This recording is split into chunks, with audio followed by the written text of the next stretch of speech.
Bismillahirrahmanirrahim. Assalamu alaikum. So, students, we have discussed about the valence bond theory and the discussion of sigma and pi bonds in our previous lecture. And in today's class, we are going to discuss about another theory of covalent bond, and that is valence shell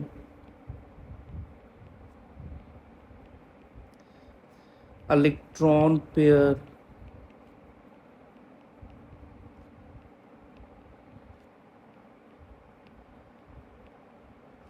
repulsion theory.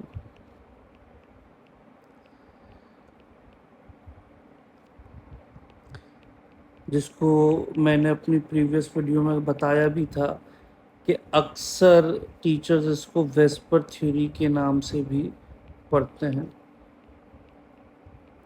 VSEPRT, valence shell electron pair repulsion theory. अब देखा जाए तो इस theory में भी कोई ऐसा खास बातें नहीं है जो MD कैट में आपसे पूछी जाए, लेकिन ये वो वाहिद थ्योरी है इस चैप्टर की जिसमें से एक तरीके से देखा जाए तो सबसे ज़्यादा सवाल आए हैं या फिर आ सकते हैं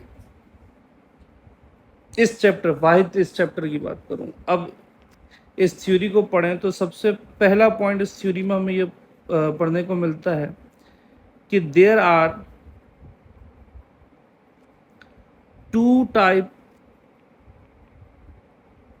types of electron pairs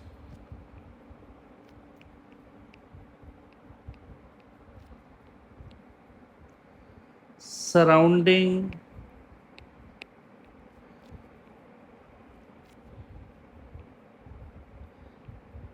the central atom of a molecule। तो भाई हमें ये पढ़ने को मिलता है इस थ्योरी में सबसे पहला पोस्टुलेट कि किसी भी मॉलिक्यूल का जो सेंट्रल एटम होता है उस सेंट्रल एटम में मैक्सिमम दो तरीके के इलेक्ट्रॉन पेयर्स एग्जिस्ट कर सकते हैं। कौन कौन से इलेक्ट्रॉन पेयर्स एग्जिस्ट कर सकते हैं कि the first one is bond pair and the second one is the lone pair. ठीक है जी, the first one is the bond pair and the second one is the lone pair. अब bond pair lone pair क्या होते हैं इसका यकीनन आप लोगों को आइडिया होना चाहिए। बॉन्ड पेयर क्या होता है? ऐसा इलेक्ट्रॉन पेयर जिसने बॉन्डिंग में पार्टिसिपेट किया हो। ऐसा बॉन्ड पेयर, ऐसा इलेक्ट्रॉन पेयर जिसने बॉन्डिंग में पार्टिसिपेट किया हो उसे हम कहते हैं बॉन्ड पेयर। तो विच participates in the bonding.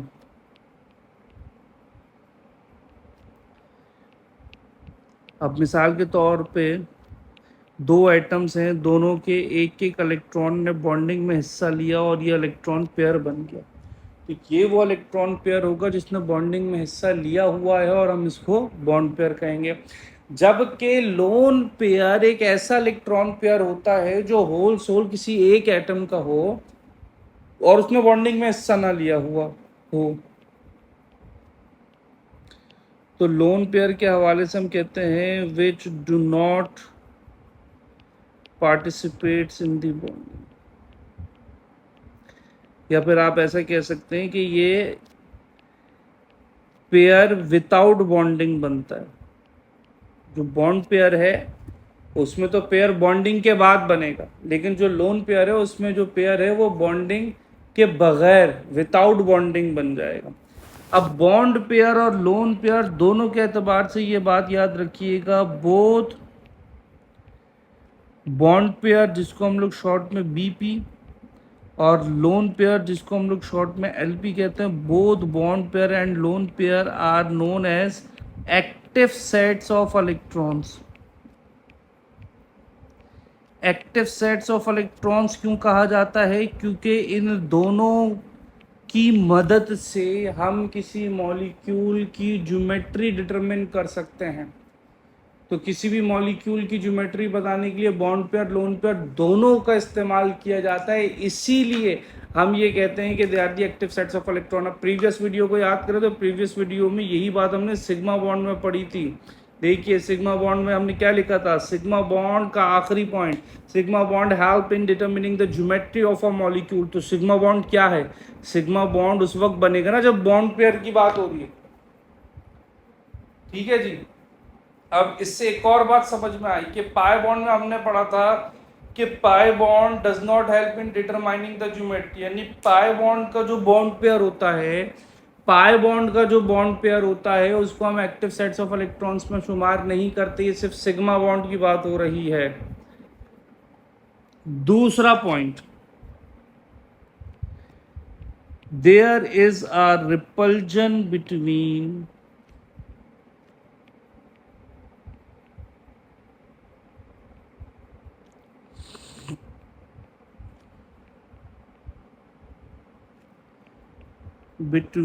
bond pair and lone pair,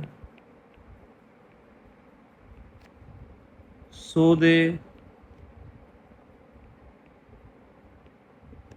orient themselves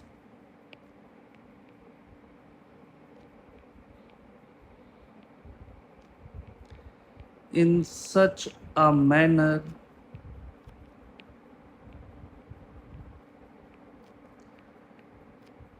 to minimize the repulsion.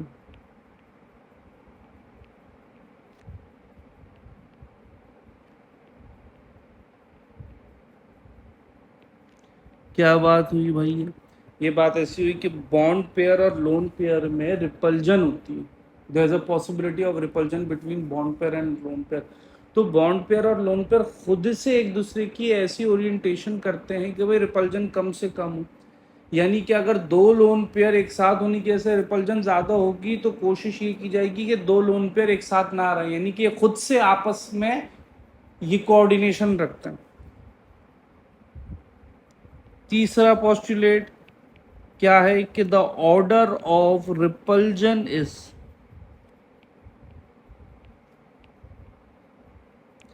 The order of repulsion is, जो ऑर्डर ऑफ रिपल्जन है वो क्या है, सबसे ज्यादा रिपल्जन एग्जिस्ट करती है दो लोन पेयर्स में, उससे कम रिपल्जन एग्जिस्ट करती है लोन पेयर और बॉन्ड पेयर में, और सबसे कम रिपल्जन होती है बॉन्ड पेयर और बॉन्ड पेयर में, यानी कि बॉन्ड पेयर और बॉन्ड पेयर एक साथ रह सकते हैं लेकिन लोन पेयर और लोन पेयर एक साथ नहीं रह सकते। ये जो ऑर्डर ऑफ रिपल्जन है ये वो पोस्टुलेट है जो प्रीवियस ईयर्स में दो बार पूछा गया, एक 2012 में पूछा था, एक और ईयर में पूछा था, मैं ख्याल से 14 या 15 में पूछा था। ये ऑर्डर ऑफ रिपल्जन दो बार पूछा जा चुका है। आप पंजाब या फेडरल बोर्ड की बुक अगर पढ़ते हैं तो आपको पता ये चलेगा कि this order of repulsion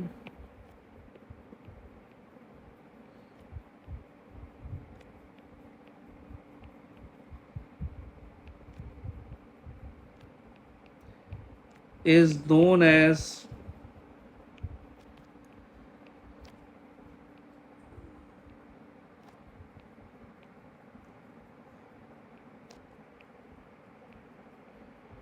vendor wall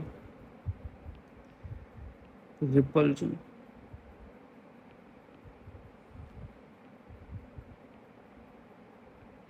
ठीक है, और क्या बात पढ़ी जा सकती है, और ये बात पढ़ते हैं कि the charge density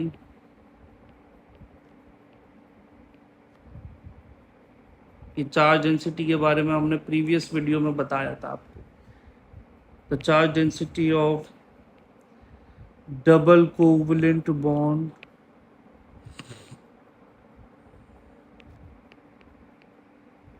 double covalent bond and triple covalent bond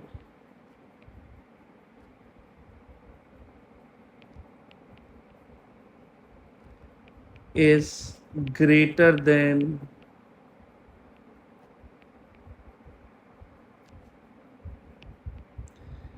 the charge density of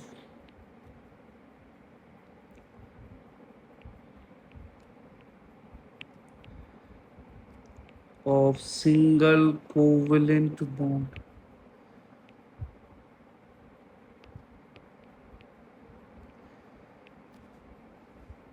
ठीक है जी। तो इससे एक बात ये क्लियर हुई, जो कल की सॉरी प्रीवियस वीडियो में आप लोगों से जिक्र किया था कि डबल कोवलेंट बॉन्ड में 2 इलेक्ट्रॉन पेयर होते हैं, ट्रिपल कोवलेंट बॉन्ड में 3 इलेक्ट्रॉन पेयर होते हैं, सिंगल कोवलेंट बॉन्ड में सिर्फ 1 इलेक्ट्रॉन पेयर होता है।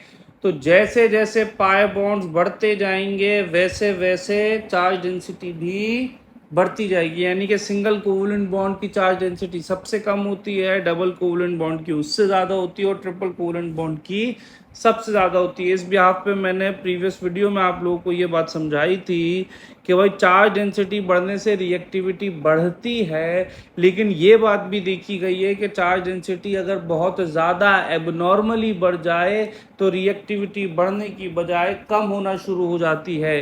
तभी हम लोग फिर न्यूक्लियोफिलिक एडिशन रिएक्शंस के लिए, क्योंकि मेजॉरिटी जो कॉमन रिएक्शंस आप लोग अल्केन अल्कीन अल्काइन में, बल्कि अल्केन में तो नहीं लेकिन अल्कीन और अल्काइन में जो कॉमन रिएक्शन है वो इलेक्ट्रोफिलिक एडिशन रिएक्शन है। तो उसमें आप ये नोट करेंगे कि अल्कीन सबसे ज़्यादा रिएक्टिव है, फिर अल्केन होता है, और फिर अल्काइन होता है, और फिर अल्केन होगा।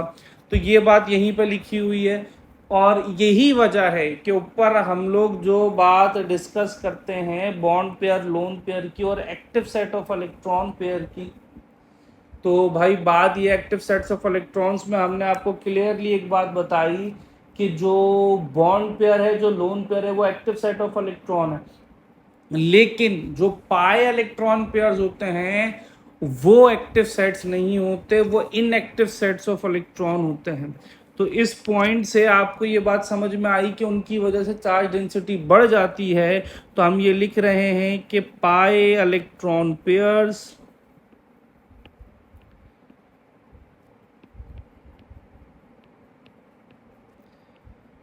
are inactive sets of electron.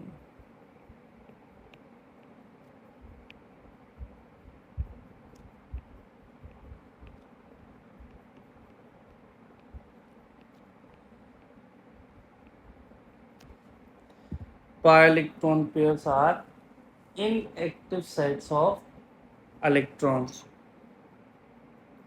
सही। अच्छा, ये वो कुछ पोस्टुलेट्स हैं जिनसे आपको इस थ्योरी का एक रफ आइडिया हो जाता है। पास्ट पेपर्स को अगर देखें तो ये थ्योरी जो है वो इसलिए पढ़ी जाती है ताकि आप डिफरेंट मॉलिक्यूल्स की ज्योमेट्री प्रिडिक्ट कर सकें, उनका बॉन्ड एंगल प्रिडिक्ट कर सकें। अच्छा, ये भी बता दूं कि जो हमने ऊपर वैलेंस बॉन्ड थ्योरी है यहाँ पे मेंशन, और ये जो वैलेंस बॉन्ड थ्योरी प्रीवियस उसमें पढ़ाई थी आपको, तो ये वैलेंस बॉन्ड थ्योरी की लिमिटेशंस भी थी। तो वैलेंस बॉन्ड थ्योरी से सबसे पहले तो ये बात हो जाती है कि भाई एटॉमिक ऑर्बिटल का जिक्र था, उनकी ओवरलैपिंग के बाद जो मॉलिक्यूलर ऑर्बिटल बनता है उसका जिक्र नहीं था। फिर इसमें बेरिलियम और कार्बन की वैलेंसी जस्टिफाई नहीं हो रही थी, और ऑक्सीजन का एक मैग्नेटिक बिहेवियर होता है जिसको कहते हैं पैरामैग्नेटिज्म। ये पैरामैग्नेटिज्म का बिहेवियर कुछ एलिमेंट्स में एग्जिस्ट करता है जिनमें ऑक्सीजन भी होता है। O2 O2 oxygen diatomic molecule में पैरामैग्नेटिज्म एग्जिस्ट करता है। तो वैलेंस बॉन्ड थ्योरी इस पैरामैग्नेटिक कैरेक्टर को, ऑक्सीजन के पैरामैग्नेटिक कैरेक्टर को एक्सप्लेन नहीं कर पाती थी, इसीलिए ये लिमिटेशन में शुमार हुआ। ठीक है जी। अब ज़रा इस थ्योरी को देखें जो अभी हम अभी पढ़ रहे हैं करंटली। तो इस थ्योरी का जो मेन मकसद है वो ये है कि आप किसी मॉलिक्यूल की ज्योमेट्री या बॉन्ड एंगल को एक्सप्लेन कर सकें। तो हम लोग अगर वो डिस्कशन करें तो उसके लिए हमें कुछ बातों का ख्याल करना होगा, जैसे कि हम लोग डिस्कस करेंगे अबाउट इलेक्ट्रॉन पेयर्स। अब इलेक्ट्रॉन पेयर्स में हमारे पास फर्दर डिस्कशन क्या होगा, बॉन्ड पेयर और लोन पेयर का। अब मिसाल के तौर पे ये जो बॉन्ड पेयर लोन पेयर का डिस्कशन होगा तो इसमें हम लोग ज्योमेट्री डिस्कस करेंगे फिर उस मॉलिक्यूल की,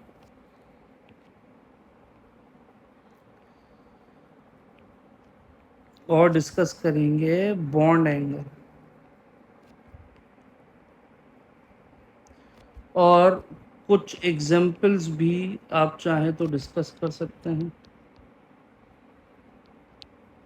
एग्जाम्पल्स याद करने के लिए नहीं, ठीक है। अच्छा, इसको मैं थोड़ा सा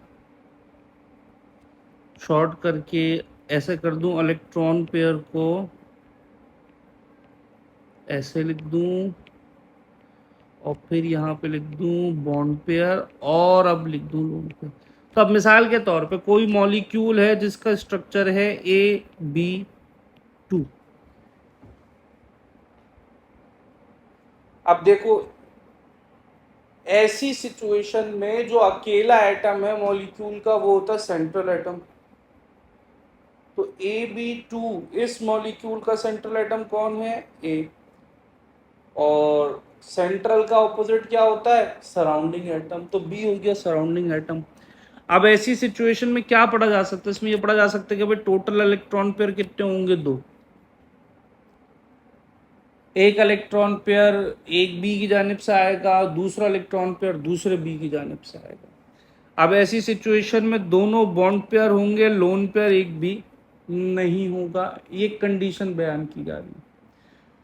तो इसकी ज्योमेट्री क्या हो जाएगी, इसकी ज्योमेट्री हो जाएगी लीनियर। अब लीनियर ज्योमेट्री का बॉन्ड एंगल क्या होता है, 180 डिग्री। अब इसकी बेशुमार एग्जांपल है, आप BeCl2 लिख लें, आप CO2 कार्बन डाइऑक्साइड लिख लें, कुछ भी लिख लें, और भी कुछ एग्जांपल बन जाएंगे। इसी तरीके से यहाँ पे हम लिख सकते हैं AB3। AB3 का क्या मतलब है, AB3 का ये मतलब है कि भाई A हो गया सेंट्रल एटम, ठीक है, और B हो गया सराउंडिंग एटम। अब आप B को देखें तो कितने सराउंडिंग एटम आपके पास आ रहे हैं, हम क्या कह सकते हैं, हम ये कह सकते हैं कि भाई 3 इलेक्ट्रॉन पेयर आएंगे 3 सराउंडिंग एटम की जानिब से, तो तीनों बॉन्ड पेयर और लोन पेयर एक भी नहीं। अब इस सिचुएशन में क्या होगा, ज्योमेट्री हो जाएगी ट्राइगोनल प्लेनर, और बॉन्ड एंगल क्या हो जाएगा 120 डिग्री। अब इसकी बेशुमार एग्जांपल्स है, जैसे कि BF3 लिख लें आप, ठीक है, या फिर आप SO3 लिख लें, ये सारी एग्जाम।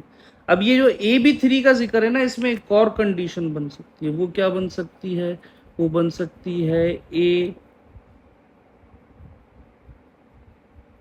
जो AB3 है इसके अंदर एक और कंडीशन बन सकती है कि ये हो जाए AB2 और ये E।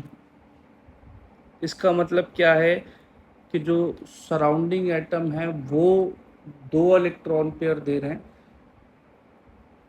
ठीक है, वो 2 इलेक्ट्रॉन पेयर दे रहे हैं, लेकिन ओवरऑल इलेक्ट्रॉन पेयर अभी भी 3 है। कैसे, कि वो एक इलेक्ट्रॉन पेयर हो गया लोन पेयर। ऐसी सिचुएशन में बॉन्ड एंगल, सॉरी ज्योमेट्री को हम या तो बेंट कहते हैं, किसी किताब में लिखा होता है, और किसी किताब में इसका नाम एंगुलर लिखा होता है, और इसका बॉन्ड एंगल हम कोई प्रॉपर एंगल नहीं कहते, हर मॉलिक्यूल के लिए अलग अलग है, तो हम कह देते हैं लेस देन 120 डिग्री। अब इसमें जैसे कि एग्जाम्पल में क्या आ जाएगा, SO2 आ सकता है,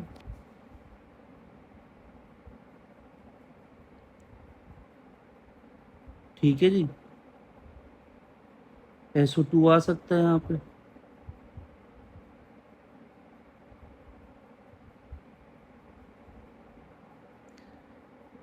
और भी बन सकती है एग्जाम्पल्स, इस वक्त मेरे जहन में यही है तो मैंने ये लिख दी।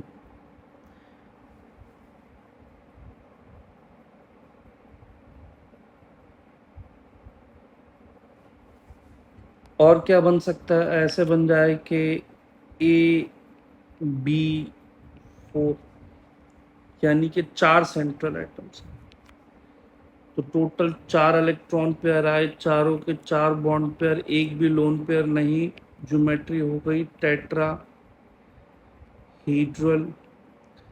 बॉन्ड एंगल हम लोग 109 डिग्री 0.28 लिखते हैं, कुछ बच्चे इसको 109 डिग्री 0.5 कह देते हैं, भाई बेहतर ये कि एग्जैक्ट वैल्यू याद रखें, ये होता है 109 डिग्री 0.28। और इसकी एग्जाम्पल जैसे कि CH4 हो गई। अब इस AB4 में और भी कंडीशन हो सकती है, जैसे कि मैं लिखूं AB3E, इसके मतलब ये कि टोटल इलेक्ट्रॉन पेयर तो 4 है, सराउंडिंग एटम 3 है, टोटल इलेक्ट्रॉन पेयर 4 है। क्यों? क्योंकि 3 बॉन्ड पेयर हुए तो एक इलेक्ट्रॉन पेयर भी होगा। जैसे कि ऐसी सिचुएशन में फिर एंगल बनता है, ज्योमेट्री बनती है ट्राइगोनल पायरामीटर। इसका बॉन्ड एंगल होता है 107 डिग्री। और इसकी एग्जांपल में जैसे कि आप लोग कह सकते हैं NH3। अब आप NH3 में देखें, नाइट्रोजन के साथ 3 हाइड्रोजन है, 3 सराउंडिंग एटम है, लेकिन टोटल इलेक्ट्रॉन पेयर इसमें 4 होते हैं, क्योंकि नाइट्रोजन का एक लोन पेयर भी होता है।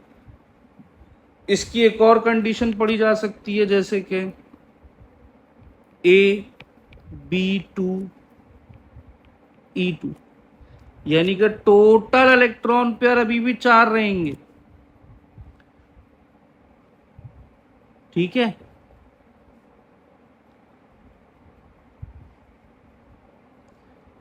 और 2 बॉन्ड पेयर हो जाएंगे और 2 लोन पेयर हो जाएंगे। देखना आप,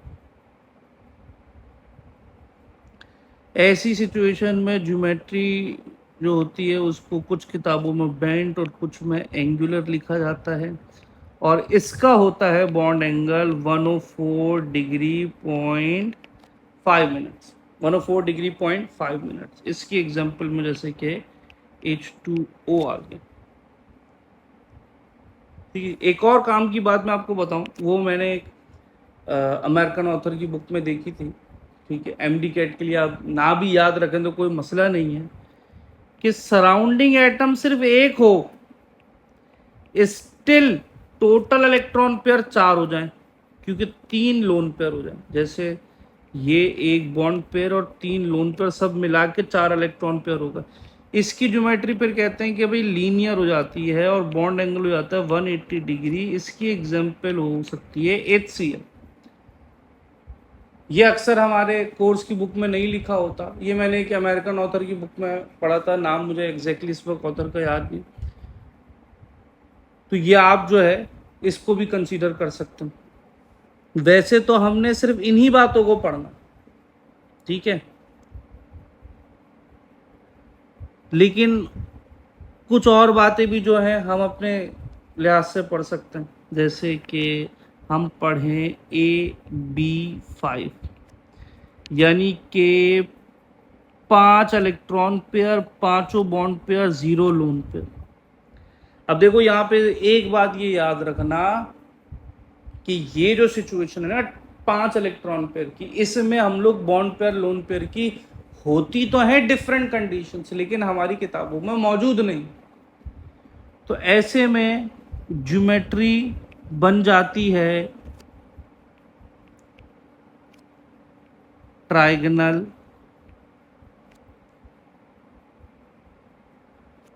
बाय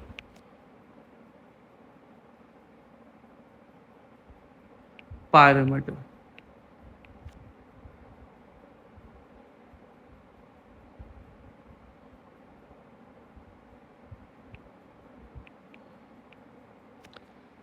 अब इसके जो बॉन्ड एंगल्स हैं वो कहे जाते हैं कि भाई कुछ में कुछ बॉन्ड एंगल होते हैं 90 डिग्री के और कुछ होते हैं 120 डिग्री के। और इसकी एग्जांपल में जैसे कि आप PCl5 कह सकते हैं।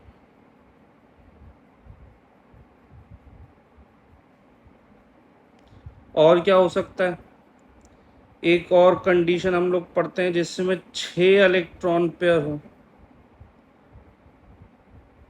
मिसाल के तौर पे उसका स्ट्रक्चर तो हम कह देते हैं AB6। अब इसकी भी डिफरेंट सिचुएशंस बन सकती हैं, लेकिन हम लोग नहीं पढ़ते कि 6 इलेक्ट्रॉन पेयर हैं, 6 के 6 बॉन्ड पेयर हैं, लोन पेयर एक भी नहीं है। इसकी ज्योमेट्री हम कहते हैं octahedral.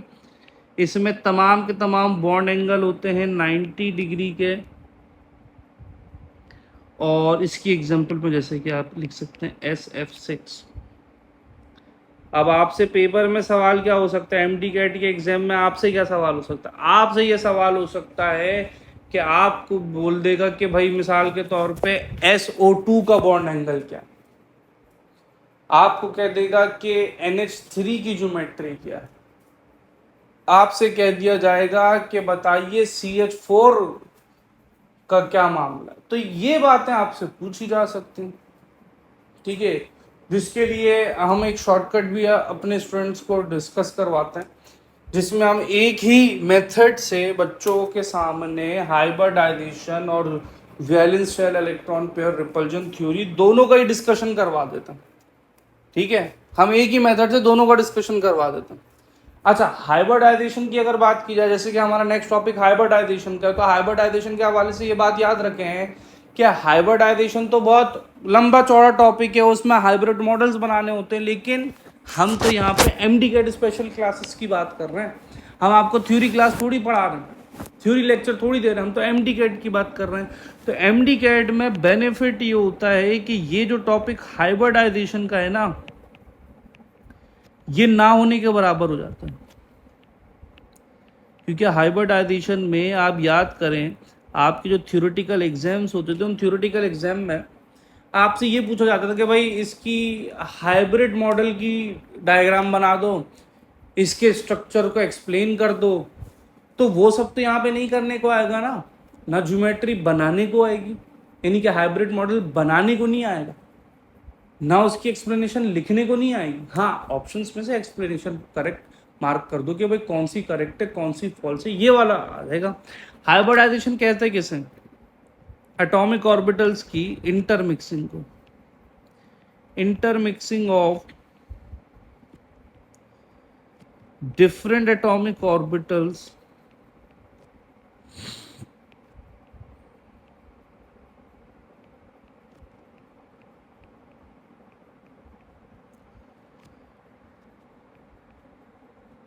to produce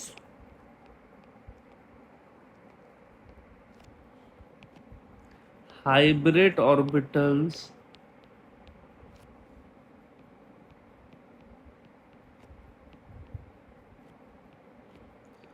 of equivalent number, energy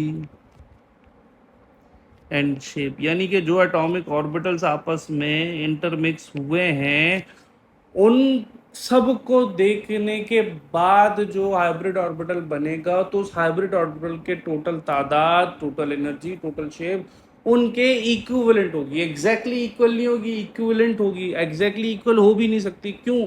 क्योंकि हम लोग ये कहते हैं कि hybrid orbitals are more stable than the atomic orbitals. Hybrid orbitals का तो कॉन्सेप्ट ही उस वक्त जस्टिफाई होगा ना जब हम ये मानेंगे कि वो ज़्यादा स्टेबल है, और ज़्यादा स्टेबल होने के लिए उनकी एनर्जी एटॉमिक ऑर्बिटल से कम होनी चाहिए।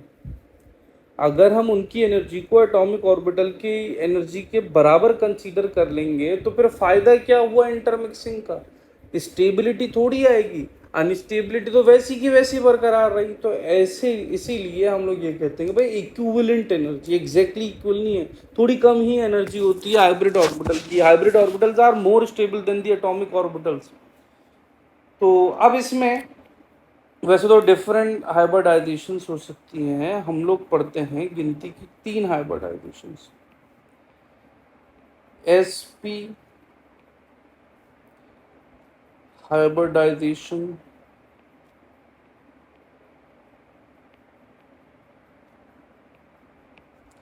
नंबर 2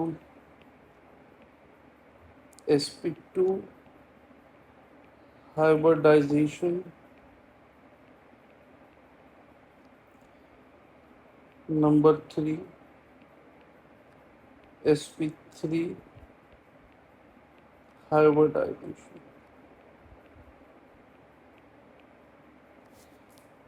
ठीक है, sp हाइब्रिडाइजेशन से मुराद ये है कि एक s ऑर्बिटल और एक p ऑर्बिटल की इंटरमिक्सिंग हो। sp2 से मुराद है एक s ऑर्बिटल और दो p ऑर्बिटल की इंटरमिक्सिंग हो। और sp3 से मुराद है कि एक s ऑर्बिटल और तीन p ऑर्बिटल की इंटरमिक्सिंग हो।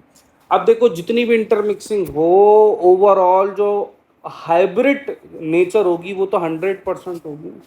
अब उस 100% हाइब्रिड नेचर के हवाले से आपसे एमसीक्यूज क्या बन सकते हैं? वो आपसे पूछे एसपी हाइब्रिडाइजेशन में एस कैरेक्टर कितना होगा या पी कैरेक्टर कितना होगा। भाई ओवरऑल तो इसकी परसेंटेज एसपी वाली है ना, उसमें 100% का कैरेक्टरिस्टिक है एसपी का। लेकिन उस 100% एसपी में एस कितना है? तो भाई एक एस एक, तो ये बेसिकली 1:1 का रेशो है ना। दोनों के कैरेक्टरिस्टिक इक्वल होंगे तो ये 1/2, दो ऑर्बिटल्स हैं, दोनों को एक एक का नेचर मिलेगा। तो 50%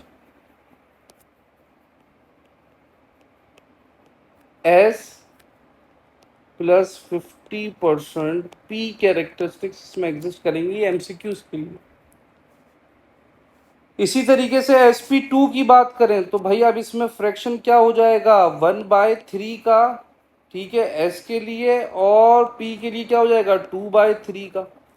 ऐसा ही होगा ना। ओवरऑल 100% कैरेक्टर्स हैं तीन फ्रैक्शंस पे, जिनमें दो p और एक s है। तो एक s के लिए ये बन जाता है 33.33% s कैरेक्टर्स और 66.66% पी कैरेक्टर्स। क्योंकि उसूलन तो इसके भी 33, इसके भी 33 होने चाहिए, लेकिन ओवरऑल दो पी है ना, तो दोनों के मिला के पी कैरेक्टर्स पड़ेंगे।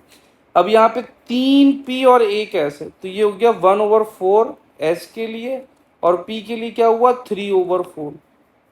तो फ्रैक्शंस बचपन में पढ़े होंगे ना। तो एस के कैरेक्टर्स कितने हो गए? 25% एस कैरेक्टर्स और 75% पी कैरेक्टर्स। ये बात होती है। अब देखो, आपसे पेपर में पूछा जाएगा फॉर एग्जांपल CH4 की हाइब्रिडाइजेशन क्या है, NH3 की हाइब्रिडाइजेशन क्या है।